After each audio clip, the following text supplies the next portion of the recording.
Derrière moi, ici, au lieu dit Hawaii Escalier, se trouvent les 2 conteneurs objets du drame d'hier soir, ici dans la capitale, Yaoundé.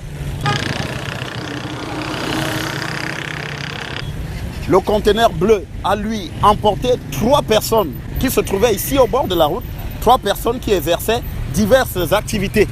Comme on peut le voir un peu plus loin, le plateau de ce camion se retrouve au sol et les 2 conteneurs eux-mêmes sont également au sol, ainsi que le camion immobilisé un peu plus loin, ici au niveau du Hawaii Escalier.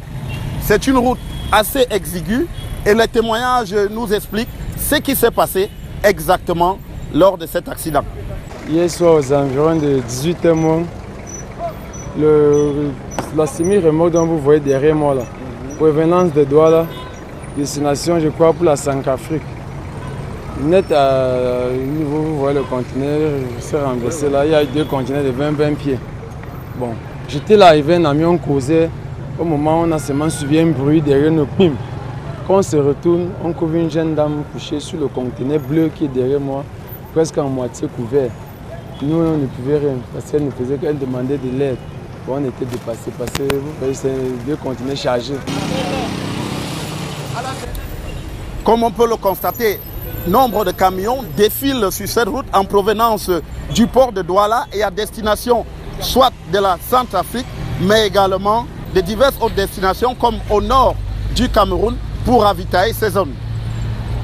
Et l'exiguïté de la route n'a pas empêché la communauté urbaine de Yaoundé d'effectuer des travaux et en ne faisant pas reculer les occupants un peu plus loin. Il faut dire que ceux-ci sont immédiatement au bord de la route et c'est ce que les populations d'une certaine manière décrivent ici à Hawaii Escalier. C'est les locataires, déjà la dame même qui est morte, la loue, le petit caisse dont vous voyez là, elle loue, elle paie la location à quelqu'un. Donc elle ne s'est pas installée au hasard, donc elle est un bailleur.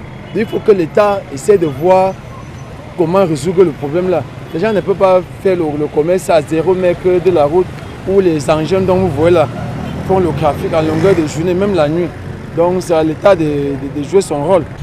Il faut noter également que l'intervention des sapeurs-pompiers, ou du moins des forces de sécurité, n'aura pas été déterminante, ou du moins très rapide. Selon les explications des populations, de longues minutes se sont écoulées avant qu'on enregistre cette intervention, alors même que les victimes sont décédées devant les populations impuissantes à pouvoir agir, vu le poids, vu la charge des conteneurs de 20 pieds qui se sont abattus sur les pauvres qui étaient au bord de la route. Ça s'est passé à 17h40, les sapeurs sont arrivés autour de 19h passées. On a enlevé 3 corps là autour de 20h passées. Il y avait 2 monsieur et une dame. La dame qui vend les habits là, parce qu'il y a une dame qui fait le petit commerce. Oui. Il y a eu 3 morts hier, 2 hommes et une femme.